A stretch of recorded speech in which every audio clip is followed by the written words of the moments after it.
नमस्कार। आज हमारे साथ डॉक्टर तपन शाह, जो कि एक जाने माने स्पोर्ट्स फिजियोथेरापिस्ट है, वो हमारे साथ हैं। और डॉक्टर साहब नमस्कार। नमस्कार। डॉक्टर साहब, आजकल इस लॉकडाउन की वजह से बहुत सारे जो घर पे काम करने वाले हमारे लोग रहते हैं, हाउसमेड जो रहते हैं, वो कोई काम पे आता नहीं है, तो सबको बहुत सारा काम करना पड़ रहा है। और एक्सरसाइज इतनी पहले लोगों ने की नहीं है, तो उसकी वजह से कौन सी एक्सरसाइज करनी चाहिए जिससे मसल्स थोड़े रिलैक्स रहे, इतना काम करने के बाद उनको स्ट्रेन ना आए। आप इस बारे में क्या मार्गदर्शन करेंगे सर? पहले तो मैं आपको कोई भी एक्सरसाइज रेकमेंड करूं या कोई भी सजेशन दो, उसके पहले मैं एक चीज आपको जो बहुत इम्पोर्टेंट है वो पहले आपको समझाना चाहूंगा। ये लॉकडाउन के पहले जो सिचुएशन था, जब मेरे क्लाइंट्स मेरे पास आते थे तो मुझे एक कंप्लेन हमेशा करते थे कि डॉक्टर साहब हमारे पास इतना टाइम नहीं है। ये बहुत ही इम्पोर्टेंट कंप्लेन वो मुझे करते थे। तो बहुत बार ऐसा होता था कि मैं बड़ी लिस्ट देता था एक्सरसाइज करने के लिए, उसमें से मुझे थोड़ी एक्सरसाइज कम देनी पड़ती थी और फिर मेरे क्लाइंट्स करते थे। अब जब लॉकडाउन है, लोगों के पास समय ही समय है, और जब हम इस लॉकडाउन से जब हम बाहर आएंगे, तभी अगर हमारा हेल्थ और फिटनेस अगर बेटर नहीं हुआ तो इसका एक ही कारण हो सकता है कि हमारे पास टाइम की कभी कमी ही नहीं थी, हमारे पास डिसिप्लिन की कमी थी। तो जब हम हेल्थ और फिटनेस की बात करें तो ये डिसिप्लिन जो है ये होना बहुत जरूरी है। तो आज जो भी एक्सरसाइज मैं आपको रेकमेंड करूं, जो भी टिप्स आपको दूं, अगर वो करने के लिए अगर आपके पास डिसिप्लिन नहीं रहेगा तो आपको कोई भी रिजल्ट नहीं आएगा। तो सबसे इम्पोर्टेंट थिंग जो भी मैं रेकमेंड करूं, वो अगर डिसिप्लिन के साथ किया तो आपको बहुत ज्यादा फायदा हो सकता है। कमिंग टू योर क्वेश्चन कि हम रूटीन जो हम काम कर रहे हैं उसमें मसल एक पेन सब हो रहे हैं लोगों को, क्योंकि हम ये एक्टिविटी से यूज टू नहीं है। तो पहले तो हमको ये समझना है कि ये पेन और एक क्यों हो रहे हैं हमको। तो इसके मेजरली 3 कारण हो सकते हैं। पहला कारण कि हम जो ये एक्टिविटी कर रहे हैं वो करने का तरीका हमारा अच्छा नहीं है, ये एक फर्स्ट कारण है। दूसरा कारण है कि हमारे में स्ट्रेंथ अच्छी नहीं है वो एक्टिविटी करने के लिए। और तीसरा कारण है कि हमारी फ्लेक्सिबिलिटी अच्छी नहीं है। तो ये 3 मेन कारण है जो हमको ध्यान रखना है। तो ये प्रॉब्लम को सॉल्व करने के लिए ये रूटीन एक्टिविटीज जो हम करते हैं उसमें 6-7 इंपॉर्टेंट मसल्स है जो रेगुलरली काम करते हैं। तो मैंने ये 6-7 मसल्स की स्पेसिफिक एक्सरसाइज मैं रेकमेंड करूंगा, उसके पिक्चर्स में आपके साथ शेयर कर रहा हूँ जो आप कर सकते हैं। अगर आप ये एक्सरसाइज रेगुलरली करेंगे तो जो रूटीन एक्टिविटीज में आपको जो पेन आ रहा है वो आप अवॉइड कर सकते हैं, या आपका जो पेन है वो कम हो सकता है।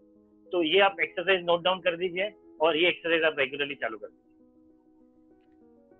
डॉक्टर साहब, लॉकडाउन की वजह से मोबाइल का बहुत सारा यूजेस बढ़ गए हैं। मोबाइल पे गेम खेलना, सोशल मीडिया, व्हाट्सएप मैसेजेस, और उसमें भी 2-4-6 घंटे एक ही पोजीशन में बैठ के, या एक ही एक ही इसमें वो खेलना वगैरह, एक ही पोस्चर में रहते हैं लोग। तो उसकी वजह से या तो उनके मसल्स पुल हो जाते हैं, या तो उनकी दुविधाएं कुछ बढ़ जाती है शारीरिक।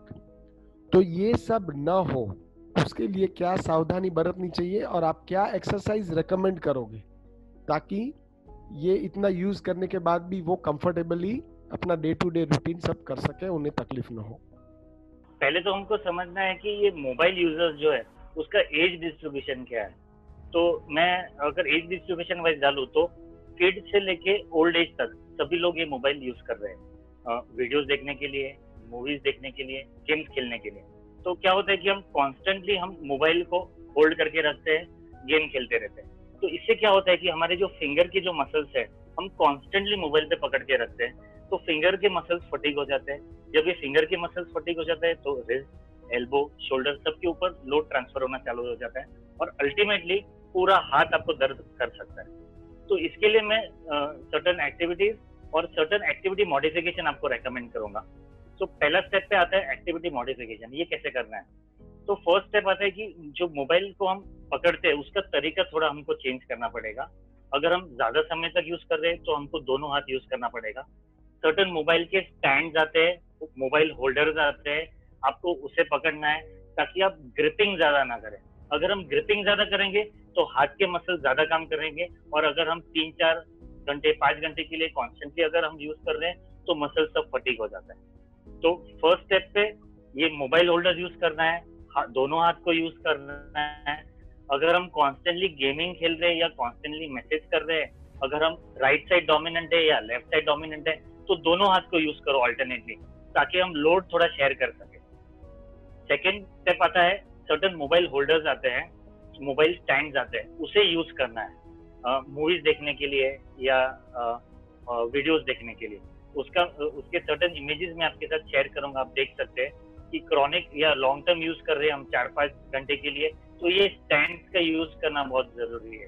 अगर आपके पास ये स्टैंड नहीं है तो मोबाइल को ऐसे पोजीशन करो किसी के सपोर्ट के साथ, ताकि आपको होल्ड ना करना पड़े, तो आपके हाथ के मसल्स रिलैक्स रह सकते हैं। ये बहुत ही इंपॉर्टेंट स्टेप है अगर हम ज्यादा टाइम तक मूवीज या कुछ देख रहे हैं मोबाइल के अंदर। नेक्स्ट स्टेप आता है कि अगर हम यूज कर रहे हैं तो इम्पोर्टेंट है कि जब मसल्स ज्यादा यूज हो रहे हैं तो उसको रिलीज करना इंपॉर्टेंट हो जाता है। तो मैं सर्टन हैंड की एक्सरसाइजेस और हैंड के मसल्स को रिलीज करने के लिए थोड़े एक्सरसाइज आपको रेकमेंड करता हूँ। उसमें स्पेशली ये जो आपके हाथ के हथेली के जो मसल्स है उसको मसाज करना बहुत इंपॉर्टेंट हो जाता है, और फोरम जो है उसके मसल्स को मसाज करना बहुत इंपॉर्टेंट हो जाता है। तो ये मसाज करना, थोड़े फिंगर की exercises, and third step certain mobile stand use करना और मोबाइल को अच्छे से पोजीशन करना, ये इंपॉर्टेंट हो जाता है मोबाइल यूजर्स के लिए। अभी लॉकडाउन की वजह से वर्क फ्रॉम होम चल रहा है, तो बहुत सारे हमारे दर्शक हैं वो लैपटॉप और पीसी पे घंटों काम करते हैं। अच्छा, हमारे जैसे जो है जिनका वर्क फ्रॉम होम नहीं चालू है, वो मोबाइल पे या तो गेम खेलते हैं, या तो पिक्चर्स देखते हैं, या तो सोशल मीडिया का यूज़ कर रहे हैं, या किसी तरह से भी वो एक ऐसी तरह से बैठते हैं कि उनका पोस्चर खराब हो जाता है, कहीं कहीं अंगों में दिक्कत होने लगती है। तो इसके लिए सर आप क्या रेकमेंड करोगे ताकि पोस्चर भी ठीक ठाक रहे? उसके लिए क्या एक्सरसाइज करनी चाहिए, मसल्स भी रिलैक्स रहे? आप उसके बारे में क्या मार्गदर्शन देना चाहेंगे सर? तो ये लॉकडाउन में most companies are working from home, तो इसमें क्या हो रहा है कि 7-8 घंटे तक अभी लोग घर पे बैठ के कंप्यूटर के सामने या लैपटॉप के सामने रहते हैं।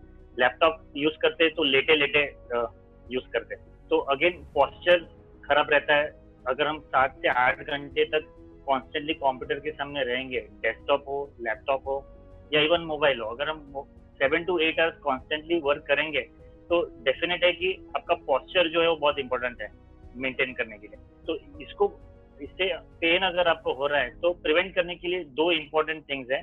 पहला इंपॉर्टेंट थिंग है कि पोस्चर आपका बेहतर हो, और दूसरा है कि 7-8 आवर्स तक आप कॉन्स्टेंटली एक पोजीशन में रहेंगे तो आपको थोड़ी मूवमेंट करनी है, थोड़ी मोबिलिटी एक्सरसाइज करनी है सिटिंग पोजीशन में। तो मैं यहाँ पे पोस्चर करेक्शन एक्सरसाइज थोड़ा रेकमेंड करूंगा, और थोड़ी मोबिलिटी एक्सरसाइज जो आप बैठ के ही कर सकते हैं ये रेकमेंड करूंगा। तो मैं थोड़ी इमेजेस आपके साथ शेयर करता हूँ जो फर्स्ट स्टेप में आपको दिखाते हैं डूज एंड डोंट, किस तरह आपको बैठना है, किस तरह आपको नहीं बैठना है, किस तरह आपको झुकना है, किस तरह आपको झुक के कुछ लेना है, किस तरह आपको खड़े रहना है। तो ये पोस्चर्स जो है ये आपको इमेजेस के थ्रू आपको समझ में आ जाएंगे कि आइडियल पोस्चर क्या है और आपको कैसे बैठना है। सेकेंड इमेजेस जो है उसमें आपको मैंने थोड़े एक्सरसाइज बताई है, जहाँ पे अब सिंपल एक्सरसाइज जैसे कि चिंटक है, जब हम कंप्यूटर के सामने बैठते हैं तो हमारा नेक जनरली थोड़ा आगे आ जाता है, तो सिंपल चिंटक एक्सरसाइज है। मिड बैक की थोड़ी एक्सरसाइजेज है जो मैं आपके साथ शेयर कर रहा हूँ, वो आप करेंगे तो कंप्यूटर रिलेटेड जो आपका पोस्चर खराब हो रहा है और मसल एक्स और पेन हो रहे हैं वो सब कम होने की चांसेस है ये सब एक्सरसाइज करना। डॉक्टर साहब, अब डे टू डे लाइफ में हमारी जो स्टिफनेस है बॉडी की, मसल्स की, वो ना हो, बॉडी फ्लेक्सिबल रहे, मसल्स पुल ना हो, उसके लिए आप क्या टिप्स देना चाहेंगे डे टू डे लाइफ में? यहाँ पे मैं एक चीज पहले समझाना चाहूंगा कि जब हम हेल्थ और फिटनेस की बात करते हैं, वो हेल्थ और फिटनेस में 5 इंपॉर्टेंट कंपोनेंट्स हैं। पहला कंपोनेंट है स्ट्रेंथ, ताकत अच्छी होनी चाहिए। दूसरा कंपोनेंट है एंड्योरेंस, तीसरा कंपोनेंट है फ्लेक्सिबिलिटी, चौथा कंपोनेंट है न्यूट्रिशन और पांचवा कंपोनेंट है डाइट। अगर एक कोई भी एक कंपोनेंट में अगर हम डेफिसिट हो जाए तो हमें प्रॉब्लम स्टार्ट हो सकते हैं। कोई भी एक कंपोनेंट में प्रॉब्लम हो गया तो अपने को पेन और एच का प्रॉब्लम हो सकता है। तो ये पांचों पांच कंपोनेंट को साथ में ट्रीट करना जरूरी है। तो अगर आप मुझे पूछते हैं कि फ्लेक्सिबिलिटी ठीक करने से मसल एच और स्ट्रेंथ ठीक हो सकता है, तो हो सकता है, लेकिन साथ में स्ट्रेंथ, एंड्योरेंस, न्यूट्रिशन, रेस्ट, ये सब इम्पोर्टेंट है। तो अभी अगर हम फ्लेक्सिबिलिटी की बात करें तो फ्लेक्सिबिलिटी में मोस्ट इम्पोर्टेंट थिंग हम क्या टैकल कर रहे हैं कि स्टिफनेस। तो ये स्टिफनेस में बेसिकली क्या होता है कि आपका जो मसल जो है वो टाइट हो जाता है। ये तो एक चीज है। इसके साथ में और एक कंपोनेंट है जिसको हम बोलते हैं ट्रिगर पॉइंट या फिर फेशिया टाइटनेस। जो मसल का जो कवरिंग है वो भी टाइट हो जाता है। तो हमें ये फेशिया को रिलीज करने की थोड़ी एक्सरसाइज करनी पड़ती है और फ्लेक्सिबिलिटी एक्सरसाइज, ये दोनों चीज करना इंपॉर्टेंट हो जाता है। खाली फ्लेक्सिबिलिटी स्टिफनेस कम करने के लिए खाली फ्लेक्सिबिलिटी एक्सरसाइज करने से बेहतर आपको रिजल्ट नहीं आ सकते। अगर हम साथ में फेशिया रिलीज भी करें तो आपको रिजल्ट ज्यादा अच्छे आ सकते हैं। तो मैं आपको यहाँ पे दो टाइप की एक्सरसाइज शेयर करूंगा। एक तो ये फेशिया रिलीज की एक्सरसाइज है, जिसके लिए हमें एक सिंपल टेनिस बॉल या मसाज बॉल की जरूरत होगी, और जो जो मसल्स में ये ट्रिगर पॉइंट आ सकते हैं वो मसल्स मैंने सिलेक्ट किए हैं और उसकी एक्सरसाइज का एक कोलैज बनाया है, आप वो देख सकते हैं। और जो जो मसल्स मैंने पिन पॉइंट किए वहां पे ये मसल वहां पे बॉल रख के आपको दीवार के सपोर्ट से या जमीन के सपोर्ट से बॉडी को रोल करना है। तो ये मसल्स और ये जो फेशिया है वो रिलीज हो सकता है उसके साथ। और दूसरी सेट ऑफ एक्सरसाइज मैं रेकमेंड करता हूँ जिसमें हम एक्चुअल फ्लेक्सिबिलिटी पे वर्क करते हैं।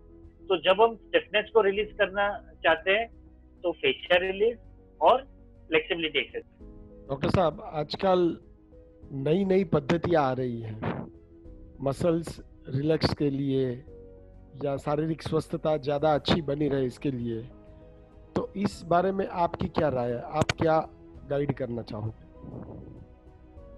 तो मसल रिलैक्सेशन, तो ये एक बहुत बड़ा टॉपिक है अपने आप में ही, पर मैं एकदम सिंप्लीफाई करके देता हूँ। मसल रिलैक्सेशन या बॉडी रिलैक्सेशन ये क्या है? तो इसमें दो टाइप का रिलैक्सेशन होता है। एक तो फुल जनरल बॉडी रिलैक्सेशन और एक लोकल रिलैक्सेशन। लोकल रिलैक्सेशन मतलब क्या? फॉर एग्जांपल, अगर मेरा पोस्चर अच्छा नहीं है, सपोज मेरा पोस्चर एकदम बेंड है, तो क्या होता है कि एक साइड के मसल्स एकदम टाइट हो जाते हैं। तो उसको रिलैक्स करने के लिए हम लोग लोकल रिलैक्सेशन टेक्निक यूज करते हैं ताकि ये मसल रिलीज हो जाए और आपका पोस्चर बेहतर हो जाए। ये लोकल रिलैक्सेशन है। दूसरा आता है general body relaxation. General body relaxation जो है वो ओवरऑल बॉडी का स्ट्रेस कम करता है। तो ये दो चीज अलग अलग है और दोनों चीज पे वर्क करना इंपॉर्टेंट है। अभी हमें कैसे वर्क करना चाहिए इस पे। तो पहले मैं जनरल बॉडी रिलैक्सेशन पे आता हूँ। जनरल बॉडी रिलैक्सेशन में सबसे इंपॉर्टेंट जो आता है दैट इज ब्रीदिंग एक्सरसाइज। अगर हम अच्छा प्राणायाम एक्सरसाइजेस करें तो जनरल बॉडी को रिलैक्सेशन होता है। नॉर्मली अपना स्ट्रेस कम हो सकता है अगर हम ये प्राणायाम करें। सेकेंड आता है शवासना, थर्ड आता है मेडिटेशन। तो ये सब जनरल बॉडी रिलैक्सेशन टेक्निक्स है जो हमें यूज करनी चाहिए। लोकल रिलैक्सेशन के लिए डिफरेंट टेक्निक्स है जो क्लाइंट अपने आप भी यूज कर सकते हैं और फिजियोथेरेपिस्ट भी आपको हेल्प कर सकते हैं। सो क्लाइंट जो अपने आप कर सकते हैं उसमें आता है सिंपल खुद लोकल मसाज कर सकते हैं, और सेकेंड बॉल के साथ थोड़े एक्सरसाइज कर सकते हैं मसल्स को रिलीज करने के लिए। फिजियोथेरेपिस्ट कैसे आपको हेल्प कर सकता है लोकल रिलैक्सेशन में? उसमें एक नई टेक्निक्स आई है जिसे हम कहते हैं मायोफेशियल रिलीज, MFR, जिसमें हम लोग सर्टेन इंस्ट्रूमेंट्स के साथ मसल्स को रिलीज करते हैं, नीडल्स डाल के मसल्स को रिलीज करते हैं, बॉल्स के साथ, मसाज बॉल्स के साथ मसल्स को रिलीज करते हैं। तो ये फिजियोथेरेपी के एस्पेक्ट से ये न्यू टेक्निक्स है। और एक नई टेक्निक है जिसे हम कहते हैं डीप टिश्यू मसाज। ये एक अलग टेक्निक है मसल्स को रिलीज करने के लिए। ये दोनों लोकल मसल्स को भी रिलैक्स करते हैं और जनरल बॉडी को भी रिलैक्स करते हैं। तो मैं रेकमेंड करता हूँ कि डीप टिश्यू मसाज रेगुलरली आपको कराना चाहिए अगर आप रेगुलर स्पोर्ट्स खेल रहे हो। और लास्ट कंपोनेंट अगर मुझे इसके अंदर ऐड करना है तो इलेक्ट्रिकल इक्विपमेंट्स आते हैं रिलैक्सेशन के लिए, नॉर्मल बॉडी मसाजर। तो ये अभी काफी लोग यूज कर रहे हैं लोकल लेवल पे, लोकल मसल्स को रिलैक्स करने के लिए। तो मैं बोलूंगा कि ये जो टेक्निक्स है इलेक्ट्रॉनिक इक्विपमेंट के साथ जो हम यूज करते हैं, ये एकदम टेम्पररी है। अगर ये आप यूज कर रहे हो तो उसके बाद certain exercise, certain stretching exercise, certain strengthening exercise उसके बाद करना बहुत इंपॉर्टेंट हो जाता है। तो जैसे इन शॉर्ट अगर मुझे ये बताना हो तो जनरल बॉडी रिलैक्सेशन के लिए आप थोड़े एक्सरसाइज करो, लोकल बॉडी रिलैक्सेशन के लिए थोड़े एक्सरसाइज करो, लोकल बॉडी रिलैक्सेशन के बाद स्ट्रेचिंग और स्ट्रेंथनिंग एक्सरसाइज करना इंपॉर्टेंट है। डॉक्टर साहब, अभी जब भी बॉडी आती है, हमारा फिटनेस की बात आती है, तो खाने पीने का बहुत इसमें रोल है। तो आप ईटिंग हैबिट्स के बारे में क्या बताएंगे कि रिलेटेड टू फिजियोथेरेपी आपके फील्ड के हिसाब से, और ओवरऑल बॉडी के मसल स्ट्रेंथ अच्छी रखने के लिए आप क्या सजेस्ट करोगे? ओके, अभी जैसे कि मैंने बताया था कि फिटनेस के कंपोनेंट्स में न्यूट्रिशन बहुत इंपॉर्टेंट है। तो फिजियोथेरेपी पॉइंट ऑफ व्यू से अगर हम स्ट्रेंथ रिलेटेड कुछ बात कर रहे हो तो प्रोटीन इंटेक बहुत इंपॉर्टेंट हो जाता है। लेकिन मैं ऐसे रैंडमली आपको नहीं बोलूंगा कि आपको प्रोटीन लेना ही चाहिए, क्योंकि आपकी एक्सरसाइज करने की कैपेसिटी कितनी है, आप कितनी एक्सरसाइज कर रहे हैं, उसके ऊपर से आपका प्रोटीन इंटेक डिटरमाइन होता है। तो मैं ऐसा जनरल नहीं बता दूंगा कि प्रोटीन लेना चाहिए। No doubt protein is very important for your muscles. आपकी बॉडी की रिक्वायरमेंट क्या है उसके ऊपर आपकी डाइट का रिक्वायरमेंट चेंज होने लगता है। फॉर एग्जाम्पल, अगर आप रेगुलर स्पोर्ट्स खेल रहे हो, हाई इंटेंसिटी ट्रेनिंग कर रहे हो, तो प्रोटीन इंटेक बहुत ज्यादा हो जाता है, बहुत इंपॉर्टेंट हो जाता है। अगर आपका गोल वेट लॉस है तो कार्बोहाइड्रेट थोड़ा कम लेना है, प्रोटीन और फाइबर्स कंटेंट बढ़ जाते हैं। तो जैसे जैसे रिक्वायरमेंट आपकी चेंज होती है वैसे वैसे डाइट इंटेक चेंज हो जाता है। अभी आपके बॉडी में अगर सर्टन प्रॉब्लम्स है, जैसे कि आर्थराइटिस है या सर्टन डाइजेस्टिव प्रॉब्लम्स है, तो सर्टन एंटीऑक्सीडेंट्स है, विटामिन सी जो बहुत इंपॉर्टेंट हो जाता है। तो विटामिन सी जो आपके डाइट के अंदर इंपॉर्टेंट हो जाता है वो लेना जरूरी है। जैसे कि सिट्रस फ्रूट्स, लेमन, ये सब विटामिन सी के लिए इंपॉर्टेंट है। So depending upon your requirement ये आपका चेंज होने लगता है। तो एज अ फिजियोथेरेपिस्ट मैं बहुत ज्यादा हाईलाइट नहीं कर पाऊंगा, पर हाँ अगर स्ट्रेंथ ट्रेनिंग है तो प्रोटीन के लिए मैं डेफिनेटली रेकमेंड करूंगा। बट बाकी अदर कंपोनेंट्स के लिए अगर डाइट के लिए आप पूछते हैं तो डाइटिशियन या फिर न्यूट्रिशनिस्ट आपको ज्यादा हेल्प करता है। डॉक्टर साहब, एज अ स्पोर्ट्स फिजियोथेरापिस्ट, और आप वैसे भी दिखने में भी यंग ही दिखते हो, तो आपका क्या मैसेज रहेगा एज अ स्पोर्ट्स फिजियोथेरापिस्ट हमारे दर्शकों के लिए, पूरे समाज के लिए? आपका फिटनेस का फंडा क्या रहेगा? आप क्या मैसेज देना चाहोगे? ओके, तो पहले तो मैं आपको समझाऊंगा कि ये स्पोर्ट्स होता क्या है। स्पोर्ट्स सिंपल है, वो आपका फिजिकल फिटनेस इंप्रूव करता है और साथ में मेंटल फिटनेस इंप्रूव करता है। इसके लिए अभी बहुत ज्यादा फोकस स्पोर्ट्स के ऊपर आ गया है, और sports can be in any form. Simple walking is also considered as sports. Walking, jogging, swimming, cycling, ये सब स्पोर्ट्स के कैटेगरीज में आते हैं। तो मैं हाईली रेकमेंड करूंगा कि लाइफ में स्पोर्ट्स होना बहुत जरूरी है, क्योंकि फिजिकल फिटनेस तो ठीक है, साथ में मेंटल फिटनेस आपका इंप्रूव हो रहा है। फिजिकल फिटनेस तो हम रूटीन एक्सरसाइज से भी है फिजिकल फिटनेस ला सकते हैं, बट ये जो मेंटल फिटनेस है ये इंप्रूव करने के लिए स्पोर्ट्स बहुत इंपॉर्टेंट है। तो मैं हाईली रेकमेंड करूंगा कि सबके जीवन में स्पोर्ट्स बहुत ही इंपॉर्टेंट है और होना चाहिए। अभी एज अ स्पोर्ट्स फिजियोथेरेपिस्ट मैं कैसे हेल्प कर सकता हूँ? तो आप कोई भी स्पोर्ट्स सिलेक्ट करो, तो वो स्पोर्ट्स के लिए एक प्री स्पोर्ट्स असेसमेंट होता है। फॉर एग्जाम्पल, अगर आप मैराथन आपको भागना है तो उसके लिए प्री स्पोर्ट्स असेसमेंट होता है, जिसमें आप आपके हार्ट की कैपेसिटी और हार्ट की टेस्ट करते हो, तो वो इम्पोर्टेंट हो जाता है। तो प्री स्पोर्ट्स असेसमेंट करना बहुत जरूरी है। सेकेंड थिंग यहाँ पे आता है कि कोई भी स्पोर्ट्स आप सीख रहे हो या खेल रहे हो, आप प्रॉपर स्पोर्ट्स कोचेस या स्पोर्ट्स फिटनेस प्रोफेशनल के अंडर ट्रेनिंग लो, जो आपको वार्म अप कैसे करना है, प्रॉपर ट्रेनिंग कैसे करनी है और कूल डाउन कैसे करनी है, ये आपको सिखाए। क्योंकि अगर ये आपने बराबर से किया तो आपको स्पोर्ट्स इंजरीज होने की पॉसिबिलिटीज ऑटोमेटिकली कम हो जाती है। तो प्रिवेंटिव लेवल पे दो चीज आपको ध्यान रखनी है कि प्री स्पोर्ट्स असेसमेंट प्रॉपरली करा लीजिए। Second thing, proper sports coaches और फिटनेस प्रोफेशनल के अंडर ट्रेनिंग लीजिए। और थर्ड थिंग, अगर ये सब करने के बावजूद आपको कुछ इंजरी होती है तो हम स्पोर्ट्स फिजियोथेरेपिस्ट तो रेडी है आपको हेल्प करने के लिए। बट अगर आपने फर्स्ट दो चीज अच्छे से ध्यान रखी तो स्पोर्ट्स फिजियोथेरेपिस्ट के पास आपको जाने की रिक्वायरमेंट ही बहुत कम हो सकती है। तो in short, sports is life और स्पोर्ट्स कंपलसरी लाइफ में होना चाहिए।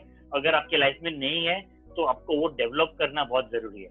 मैंने जैसे कि आपको बताया कि सिंपल वॉकिंग भी आपका स्पोर्ट्स हो सकता है। इट इज इम्पोर्टेंट कि वो जो एक्टिविटी आप कर रहे हो वो आप इंजॉय करो।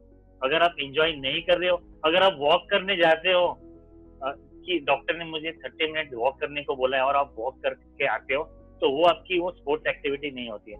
अगर आप वो इंजॉय कर रहे हो तो आपकी वो स्पोर्ट्स एक्टिविटी हो जाती है। तो आपको सबको ऐसी एक्टिविटी फाइंड आउट करना है जिसमें आपका फिजिकल फिटनेस हो और साथ में आपको वो एक्टिविटी इंजॉय हो, तो आपका वो मेंटल फिटनेस बेटर होता है। डॉक्टर साहब, थैंक यू वेरी मच। आज आपने आपका कीमती समय हमें दिया और इस लॉकडाउन के दौरान जो आपने टिप्स दी हैं specifically posture related muscle release करने के लिए, वो दर्शकों को काम आएंगी। और इस वादे के साथ कि फिर अगर ज़रूरत पड़ेगी तो हम आपका टाइम लेकर ज़रूर से हमारे दर्शकों के सामने पेश होंगे। Thank you very much sir. Thank you so much. Thank you so much.